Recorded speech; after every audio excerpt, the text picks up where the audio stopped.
Every few years, it happens again. A fresh vanilla WoW server launches, and suddenly people start feeling hopeful. You see thousands of level 1s running around with terrible gear, people grouping to kill boars, mages selling food for 10 copper like they're Wall Street traders, Barrens chat becoming legally questionable within about 14 minutes, and for a little while, feels like 2005 again. But if you played private servers long enough, you also know how this usually goes. Servers disappear, admins lose interest, communities implode, some projects turn into cash shops, some die after 2 months, some launch completely broken. So when I heard this server was launching, I'll be honest, I was a little skeptical at first. Now for anyone who hasn't been keeping up with the private server scene, Kronos is basically one of the old names. Not old as in fondly remembered by 3 people on a forum, I mean old.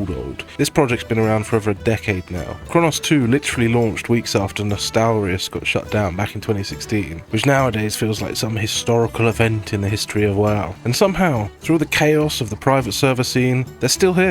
Kronos 3 happened, Kronos 4 lasted around 5 years, and now they're doing Kronos 5. And that's probably the biggest reason people are paying attention. Not because they've promised some revolutionary new version of WoW, but because they haven't. It's just vanilla WoW. I mean actual vanilla WoW. 1x leveling, PvP realms, slow progression, pain, suffering, spending 20 minutes walking somewhere because you forgot the flight path. And honestly, that's kind of the appeal. Because modern WoW, and even a lot of private servers now, are so focused on convenience and systems and efficiency that they accidentally remove the thing people actually loved, the world. In vanilla, you remember random players. You remember the guy that helped you kill Hogger. You remember the priest that saved you from wiping and wailing caverns. You remember the rogue that camped you for 45 minutes in Stranglethorn Vale and permanently altered your personality. It's miserable, but it's memorable. And I think the timing for this server is interesting too, because a lot of people kind of lost their homes recently. Some players moved on to custom servers like Project Epoch, whatever that turns into eventually. Some went to Chromicraft, some quit entirely. And a lot of people are still looking for one server that just feels stable.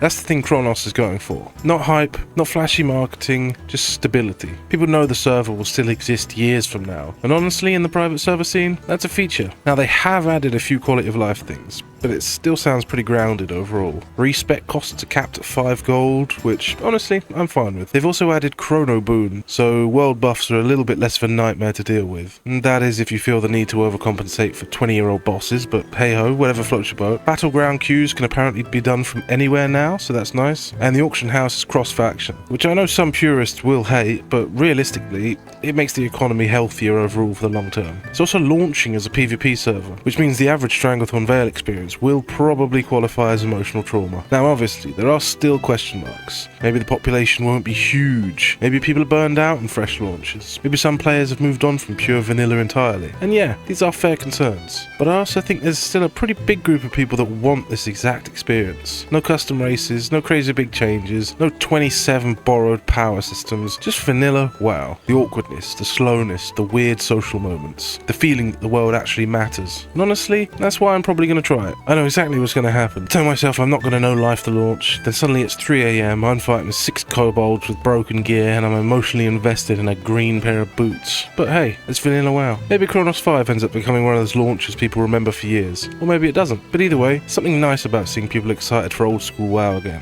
So yeah, if you're rolling on launch day, good luck. Try not to die to Defias pillagers, and if you see a badly geared paladin missing every other attack, that's probably me. Anyway, Kronos 5 launches on May the 9th. Thanks for watching, have a lovely day.